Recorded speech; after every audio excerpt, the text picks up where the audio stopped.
I swear this whole story started with what I thought was a weed. Just a random, suspiciously confident little plant growing in the corner of my house like it paid rent. It was sitting there, right between two cracked tiles, waving its tiny leaves at me like, yeah, I live here now.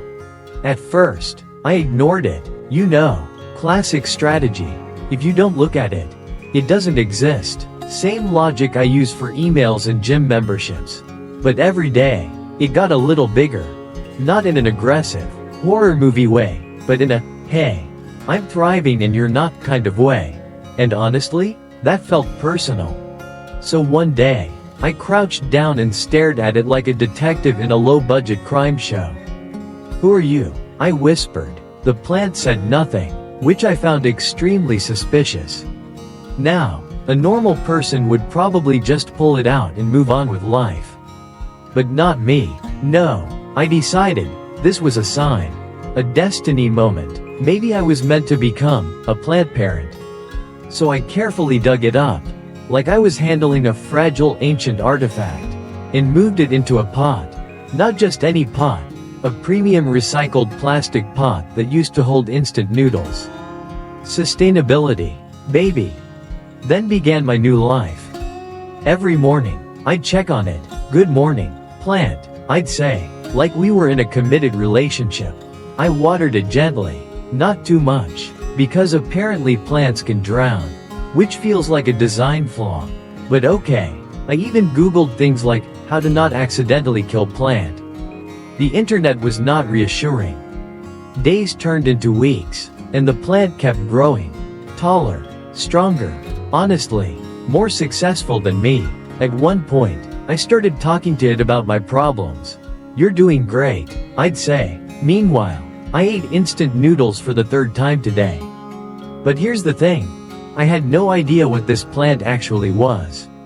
It could have been anything. A vegetable? A tree? A future regret? I even considered the possibility that it was some rare exotic species that would make me rich. I was already planning interviews. It all started with a humble weed, I'd say, pretending to be humble. Then one day, something changed.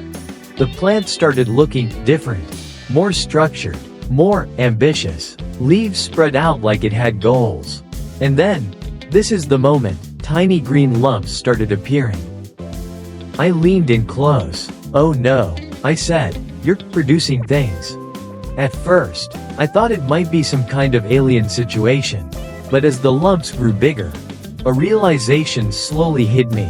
I squinted at it, then ran inside, grabbed my phone, and started comparing images like a conspiracy theorist. And then I gasped. "This is papaya." I stared at the plant. The plant stared back, probably thinking, "Took you long enough." I couldn't believe it. Of all the plants in the world, I randomly found and raised a papaya tree. A whole fruit-producing, tropical superstar, just chilling in my house like it owned the place from the beginning. Suddenly, everything changed. I wasn't just a plant parent anymore. I was a farmer. I started taking care of it with a whole new level of seriousness. Water schedule? Tight. Sunlight exposure? Optimized. I even rotated the pot occasionally like it was on a spa retreat. Balance is important, I tell it. And the papayas, oh, they kept growing, bigger and bigger. At one point, I looked at them and thought, this is more responsibility than I expected. I mean, these weren't just fruits. These were my children. Weird, oval-shaped children hanging from a plant I almost threw away. Weeks passed, and the green papayas slowly turned yellow. Not just any yellow, this beautiful, glowing, I am ready, kind of yellow. It was like they were saying, hey, it's time. And I wasn't ready. I stood there one morning, looking at the ripest one. I can't, I said, I raised you. But also, I was hungry. So I did what any emotionally conflicted plant parent would do. I Googled how to harvest papaya without crying. The internet, once again, was not helpful. So I went back outside, took a deep breath, and reached up. Thank you, I whispered dramatically, like I was in a movie. And then, snip. I held the papaya in my hands. It was warm from the sun. Slightly soft. Real. I had grown this. Me. A person who once killed a cactus by overwatering it. I took it inside like it was a sacred object. Placed it on the table. Stared at it for a solid 5 minutes. Just processing everything. This random plant, this accidental journey, had led to this moment. Then I cut it open. Bright orange. Perfect. Beautiful. Honestly, it looked better than anything I'd ever bought from a store.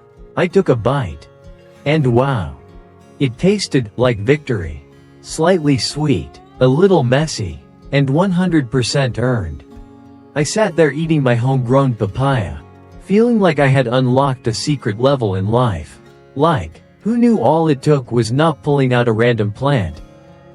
Now every day, I check on my papaya tree with pride. Look at us, I say, we made it. And sometimes, when I walk past that same corner where I first found it, I look down, just in case. Because who knows? Maybe next time, it'll be a mango tree. Or at the very least, something that doesn't judge me for eating instant noodles.